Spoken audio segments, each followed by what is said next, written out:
बच्चा चुराने वाली सास बहू। करमपुरा गांव में रात के घनघोर अंधेरे में दो औरतों के बुदबुदाने की आवाज सुनाई पड़ रही थी।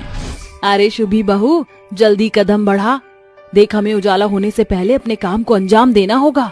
चोर सास बहू नीमकी के घर में घुसकर उसके बगल में सो रहे बच्चे को चुरा ले जाती हैं। सवेरे आंख खुलने पर नीमकी अपने दूध मुहे बच्चे को न पाकर भौचक्की रह जाती है। मेरा बच्चा, हे भगवान, मेरा मुन्ना कहाँ चला गया? वो सभी के घरों में अपने बच्चे की छानबीन करने लगती है। अरे क्या हो गया नीमकी, इतनी शिद्दत से कौन से हीरे जवाहरात की खोज कर रही है तू? मेरा मुन्ना लापता है सरपंच जी। क्या? मगर ऐसे कैसे हुआ? रात में बिजली जाने के बाद मुन्ना बहुत रो रहा था, तो मैं किवाड़ भेड़ के घर के ओसारे में मुन्ने को लेकर सो गई और आँख खुली तो मुन्ना गायब था। इसका मतलब कल रात हमारे गांव में किसी बच्चा चोर ने दस्तक दी थी। अब सभी को अपने बच्चे के प्रति चौकन्ना रहना होगा भाई। सभी औरतें सरपंच की सलाह मानकर रात में अपने घर के दरवाजे बंद करके सोने लगती हैं। तभी आधी रात बच्चा चोर सास बहू गांव में आ धमकती हैं। सासू माँ, सभी ने अपने घरों के दरवाजे बंद कर रखे हैं, ऐसे तो हम अपने मकसद में कामयाब नहीं हो पाएंगे। सबर रख बहू, जैसे ही बत्ती गुल होगी हम अपना काम चालू कर देंगे। अचानक आधी रात बिजली की कटौती के साथ अंबिका का बच्चा जोर शोर से बिलक बिलक कर रोने लगता है। का करूं, हमरा लल्ला तो गर्मी से बिलबिला कर रोए जा रहा है। अंबिका के लाख पैंतरे आजमाने के बाद भी उसका बच्चा चुप नहीं होता। अरे काहे काय करत है बचवा, गांव में सरेआम बच्चा चोर घूमत है। बच्चे के लगातार चीखने के कारण अंबिका थक हार कर किवाड़ खोलकर चौखट पर आ बैठती है। आहा, कोठरी के भीतर तो जैसे आग बरसत है, यहाँ कितना शीतल हवा बहुत है। अंबिका थपकियां देकर अपने बच्चे को सुलाने लगती है। तभी उसकी भी आंख लग जाती है, जिसे देख बच्चा चोर सास बहू चतुराई से उसके बच्चे को चुरा ले जाती हैं।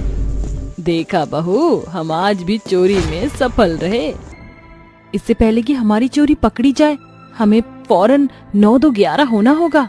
सुबह होने पर अंबिका की आंख खुलती है और वो घबरा कर कहती है, लल्ला कहाँ चल गवा तू? अम्मा को ना सता बचवा। अरे शीला, उर्मिला, हमरे लल्ला को देखी होगा? अरे नहीं तो। अंबिका माथे पर हाथ धरकर धब से जमीन पर बैठते हुए कहती है, हे राम जी, वो बच्चा चोर हमरे आँखों के तारे को भी चुरा ले गवा। तभी अचानक सरपंच गांव में दौड़ते हुए आते उससे कहते हैं, क्या बात है, सवेरे सवेरे इतना कोलाहल क्यों मचा हुआ है? सरपंच जी, आज फिर गांव से एक और बच्चा चोरी हो गया है। लाख तरकीब बनाने के बाद भी कोई भी बच्चा चोर सास बहू को नहीं पकड़ पाता। हर दिन गांव से बच्चा चोरी की वारदातें बढ़ती चली जाती हैं। अरे समझ नहीं आ रहा क्या किया जाए, वो बच्चा चोर गांव में खुलेआम घूम रहा है। हमें जल्द ही इस बच्चा चोरी का मसला सुलझाना होगा। एक रात बच्चा चोर सास बहू रात के अंधियारे में फिर से गांव में दस्तक देकर कहती हैं, बस यही आखिरी बच्चा है जिसे हमें चुराना है। सासू माँ, आज हमारा रास्ता तो एकदम साफ है, देखो फाटक भी खुला पड़ा है।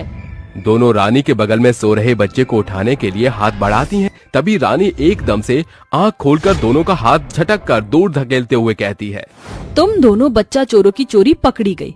अरे कैसी कसाई औरतें हो तुम, एक दूध मुहे बच्चे को उसकी माँ से अलग करते रूह नहीं कांपी तुम्हारी? एक माँ 9 महीने दर्द तकलीफ सहकर बच्चे को जन्म देती है। खैर, तुमने बच्चा जना होता तब ना।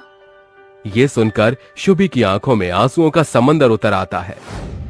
अपने बच्चे के खातिर ही मैं ये सब कर रही हूँ। क्या मतलब?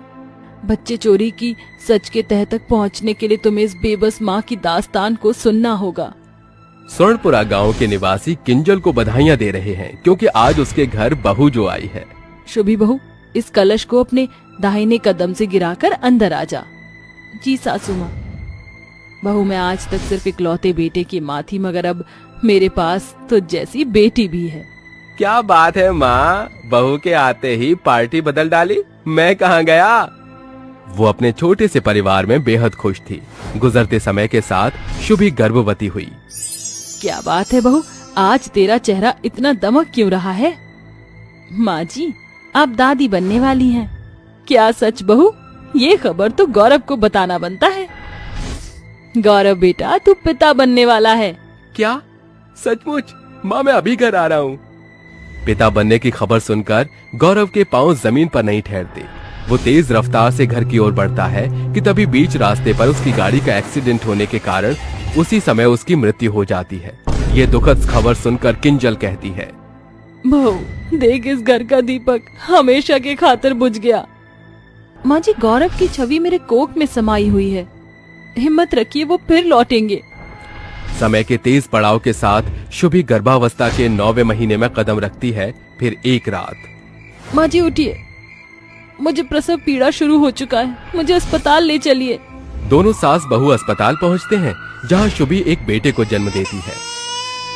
अरे मुबारक हो, आपको बेटा हुआ है। गोद में लिए बच्चे को नर्स शुभी के हाथों में थमाकर कहती है, ये रहा आपका बच्चा। शुभी अपने बच्चे को गोद में लेकर उसे चूमती चाटती है। मेरे कलेजे का टुकड़ा, लाइए बच्चे को मुझे दे दीजिए, इसे बेबी वार्ड में शिफ्ट करना होगा। नर्स बच्चे को बेबी वार्ड में शिफ्ट कर देती है, लेकिन आधी रात एक चोर दबे पांव वहां घुसकर कहता है, अरे वाह, ये बच्चा तो सबसे सुंदर है। अगर इसे मालदार पार्टी को बेचूंगा तो ढेरों नोट के बंडल मिलेंगे। लोभी चोर बच्चे को चुराकर रफू चक्कर हो जाता है। सवेरे नर्स बच्चे को बेबी वार्ड में न पाकर कहती है, डॉक्टर बेबी वार्ड से एक बच्चा गायब है। बट बच्चे का हैंड टैग नंबर क्या था? 10। क्या कहा तुमने? 10 नंबर का टैग तो मेरे बेटे की हथेली में था। तुम सभी इतने गैर जिम्मेदार कैसे हो सकते हो? बहू हिम्मत रख, बच्चे के दाहिनी जांघ पर बड़ा सा काला सा तिल है, इससे हम उसे खोज लेंगे। चल। घंटों ढूंढने के बावजूद भी उन्हें बच्चे का आता पता नहीं चलता। हमने अस्पताल का चप्पा चप्पा छान मारा, मगर मेरा बच्चा कहीं नहीं मिला। माँ, इसे बच्चा चोरी का क्या वास्ता? तुम लोगों के बच्चे क्यों चुरा रही हो? हम सिर्फ सभी के जन्मजात बच्चों को चुराकर उनकी तलाशी होती है, और जब अपने बच्चे का निशान नहीं पाते तो अगली रात उन्हें घर छोड़कर आते हैं। सवेरे रानी पूरे गांव के सामने बच्चा चोर सास बहू का जिक्र बयान करते हुए कहती है, देखिए भले ही इनका तरीका गलत था, लेकिन एक माँ होते हुए हम इसका हाल समझ सकते हैं। हमें एकजुट होकर इनकी मदद करनी होगी। सभी औरतें उनके संग मिलकर आस पड़ोस के गांव में उनके बच्चे की खोजबीन करती हैं। अरे रानी, अब तक तो चोर इनके बच्चे को कसाईयों के हाथ बेच चुका होगा। लगता है अब हमें खाली हाथ ही लौटना पड़ेगा। अचानक दोनों सास बहू को एक झोपड़ी से आ रही बच्चे की आवाज सुनाई पड़ने पर वो दौड़कर झोपड़ी में आती हैं। कौन हो तुम सब? माँ जी वो देखिए, वही तिल जो हमारे बच्चे के जांघ पर था। नीच कमीने, लौटा मेरा बच्चा। ये मेरा बच्चा है, भागो वरना। सभी बौखलाई औरतें चोर पर वार करके उसे चोटिल कर देती हैं, जिसके बाद सरपंच पुलिस को लेकर वहां आ धमकता है। इंस्पेक्टर साहब, लेकर जाइए इस चोर उचक्के को और इसे कड़ी सजा देना। देख बहू, हमारे कुल का दीपक आज हमारी आंखों के सामने है। हाँ माँ जी, गांव की औरतों का साथ हमें हमारे बच्चे तक ले ही आया।